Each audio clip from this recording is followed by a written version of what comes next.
That fateful day, as Winston moved tirelessly in the road, his face was buried on the ground as he whispered for what was more like the 1000th time, "Where did I drop Mom's bracelet?"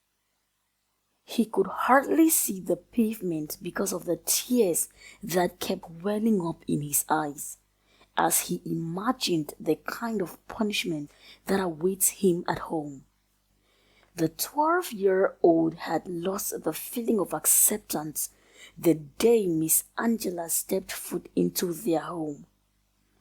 What used to be a place of comfort had slowly over time become a place of pain and agony. Winston lost his mom to a ghastly car accident in which he miraculously survived. The entire external family calls him the miracle baby. Winston at the time did not see himself from this light, considering the level of torment he had to put up with from his stepmom. Oftentimes, he would cry and ask himself plenty questions to which he received no answers. Why did I not die with my mother? At least I would be in her arms now, he cried. Although Winston was having a hard time at home, he had a little light of joy in his heart, knowing that his grandmother, Mrs. Hilda, loved him so dearly. Winston never really got to talk to his grandmother often, but when he did, Grandma keeps showering him with praise and love by speaking words that restores his hope. "You are the light of the world, great man," she says. "That light will never go out. Son, you must make sure you do not dim your light either." The one that keeps him smiling at least for a few moments before his stepmom would steal his joy is when Mrs. Hilda would end the conversation with, "Goodbye, my miracle baby." Although he was growing into a boy already, he didn't mind being called baby by his lovely grandmother. Winston had longed to stay with his grandmother, but his father couldn't let him. "Grandmother is barely surviving. You do not want to be a burden to her, do you?" his father would ask. "No, Daddy," was always his response, even though he knew he was a very hard-working boy. At age 10, he and two of his friends started a lemonade business at the open space near their home. Winston would wake up as early as 5 a.m. and begin his chores. His father, Mr. Sly, could hardly notice how pale and tattered his boy was looking because he was so focused with his numerous jobs, especially his night jobs. It drained him. Mr. Sly had run into huge debt due to the accident that claimed the life of his first wife. Plus, the unexpected and tragic departure of his first wife had driven him into a life of drunkenness.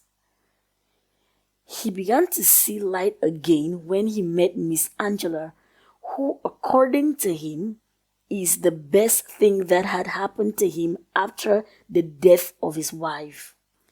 Miss Angela was not a bad wife, at least not to Mr. Sly. She just didn't like Mr. Sly's only son, for reasons only her could tell.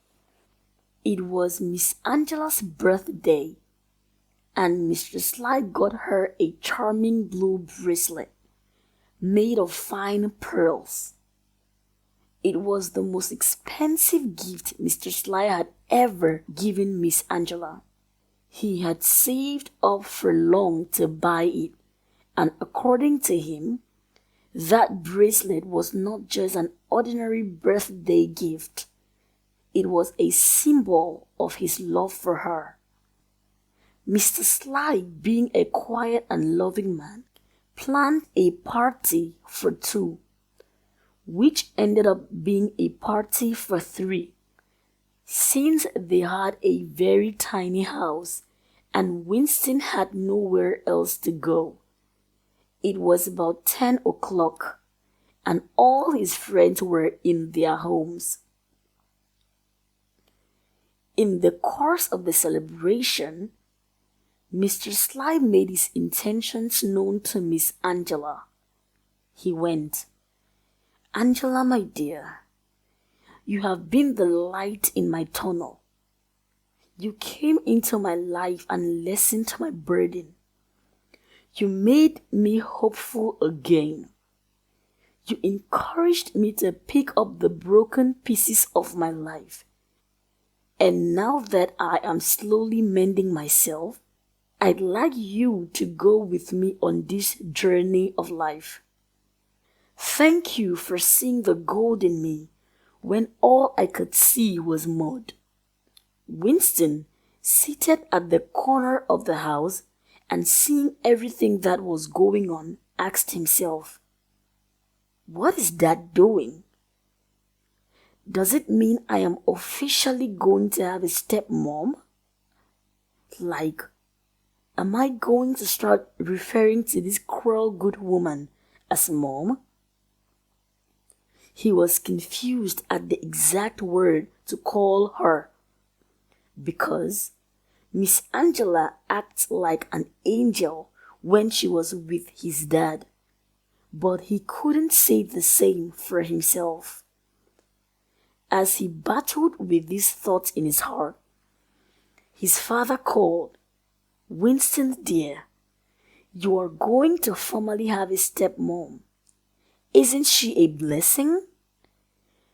Before Winston could speak, his father jumped into the next sentence, as he said, filled with joy, "I think you should start calling her mother. Because guess what? We will be making it legal tomorrow." Eventually, tomorrow came, and Mr. Sly did exactly as he said he would. The instant Winston's father returns home, Winston is treated as a king. He was showered with love. When his dad leaves home, everything goes back to normal. He knew he was going to be beaten whether or not he finished his chores on time. He was so disappointed because he thought that his new mom would finally love and accept him, now that she had finally accepted his dad as husband.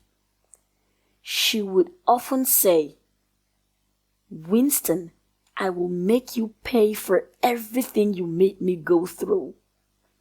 Winston wondered, "What unpardonable thing did I ever do, Mom Angela? I mean, she hated me the very moment I was introduced to her." One evening, Mrs. Angela broke her bracelet. Then she took it to Winston in a small leather bag. "Son," she said, "please help me take the bracelet to the mender's shop tomorrow morning." Winston was not surprised with her sudden warmth. This is what she does whenever his daddy was around. In the night, Mrs. Angela sneaked into Winston's room and removed the bracelet from the bag. Early the next morning, Mrs. Angela instructed Winston to go fix it. She put so much pressure on the lad that he forgot to check if the bracelet was still in the bag. On his way, he laughed and played with his friends. He wasn't very concerned about the bracelet because he knew it was well protected with a zipper in the bag. Winston stood still as if he was struck with lightning when he dipped his hand into his bag and couldn't find the bracelet. The first thought that came to his mind was, I'm dead. He knew how precious this bracelet was to his father. I can pull up with Mom, but I can't bear to see my father mad at me. I may not survive it. He moved back and forth from the mender's shop to their home over 20 times, checking all the places where he played, but couldn't find the bracelet, not even a single pearl. It seemed to him like the entire bracelet was taken from the bag by some magic hand. In the heat of the day, and with his eyes almost blinded by tears, Winston bumped into an old-looking lady called Grace. Mrs. Grace had charming eyes, and her entire head was covered in soft gray hair. She noticed the lad was deeply troubled as she watched Winston move to and fro on the street, talking to himself like an insane person. She couldn't hold herself when she moved to Winston and asked, "Son, what worries you?" Winston could hardly ignore the warmth in her voice. "Ma'am, I've lost a treasure. My mother's bracelet. She's going to kill me. I know Dad will hate me for this." With deep concern, she said, "Well, I may not be able to get back the bracelet, but I can at least talk to your mom. I'm sure she would understand. Plus, it's getting late already." Mrs. Grace held Winston by the hand as they walked down the road. She kept speaking softly to Winston with the intention of getting the boy to calm down, but she soon noticed that she was not doing quite well on that end. Finally, they got to Winston's house. Mrs. Grace rang the bell, and as expected, Mrs. Angela opened. A conversation quickly sparked as Mrs. Angela recognized the old lady. "You?" responded Mrs. Angela in a very angry tone. "What are you doing in my house, and why are you holding Winston by the hand? Do you want to take him away from me too?" Mrs. Grace smiled with love and said, "May I at least come in?" Mrs. Angela didn't say a word as she turned around and walked to her seat, leaving the door open. Mrs. Grace moved in slowly as she was exhausted from her long walk. After some awkward silence, Mrs. Grace said, "Angela, honey, you were one of the finest girls in my class. You had a sharp brain and a good heart. Though covered with some dust, I had somehow always known that you are a treasure." By this time, Mrs. Angela broke into tears. The young lad sat at the chair confused. He could not understand what was going on. His heart raced as he thought about his fate. It was barely 2 hours from the time that his father would close from one of his numerous jobs. However, he couldn't wrap his head around the scene playing before him. With a shaky voice, Mrs. Angela responded, "Why then did you not tell me all this when I was in school? Why are you just telling me? Of what good is that to me now? Why did you always pick him over me? Answer me." Mrs. Grace was silent for a while. Then she said, because I knew he wasn't as strong as you are. I knew he didn't have much time. I wanted to give him the time of his life while he still lived. His body was weakening by the day. I never wanted his mind to fail too. That could have hastened his death. Turns out Miss Angela was a twin, and Mrs. Grace was their third grade teacher. She would always show more love and care to Mrs. Angela's twin brother. She even went as far as giving him extra food and extra marks even when he wasn't trying. Mrs. Angela was furious. She had tried everything she could, but no one paid her much attention. Even at home, all the attention was directed to her twin. She felt like her twin was stealing from her. What she never knew was her twin brother had a terminal disease. Her parents had decided to keep it away from her. It was bad enough that they were going to lose a child. Losing both children was what they couldn't bear. So they decided to hide it from her, so that she wasn't going to get too attached to her twin. Everyone who knew gave him preferential treatment because they knew he was going to die soon. Mrs. Angela, on the other hand, felt abandoned and rejected, and she hated her brother, whose name happened to be Winston. A couple of months after Winston died, both her parents died. She grew up with her aunt. Her aunt was a very hospitable woman. She loved and cared for her like her own daughter. Mrs. Angela grew to overcome the pain and trauma of losing a loved one. That's how she could help Mr. Sly get over the loss of his wife. In a detailed way, Mrs. Grace told Mrs. Angela all that went on while she was a child. Your brother was sick. He badly needed the love and care he got.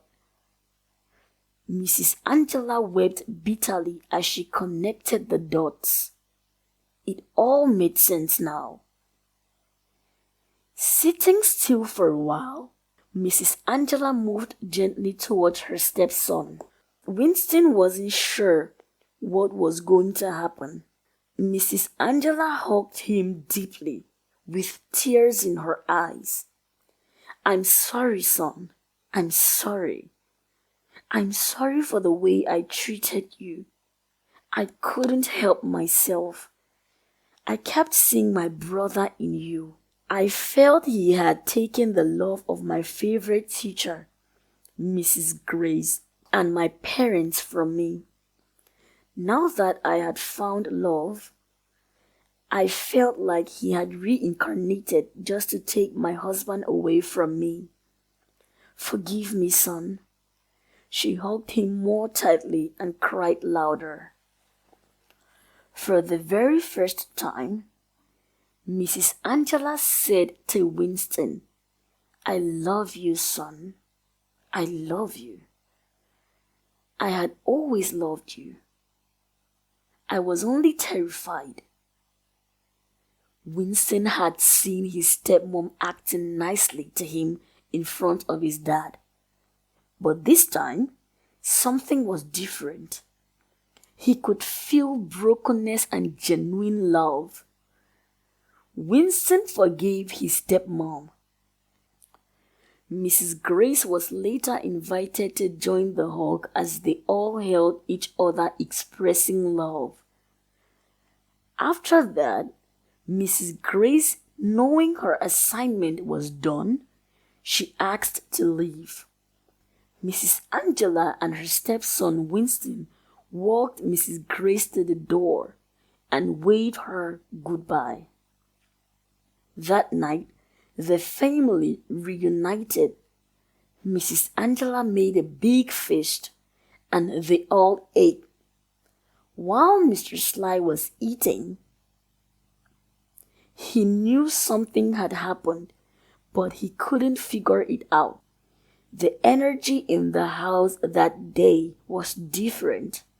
It was strange but pleasant. The family from then onwards lived happily together as one big family. The end. Hello there. I hope you enjoyed listening to my story. There is plenty more where that came from. Please do well to like and share a comment in the comment section. Tell me what you learned from the story.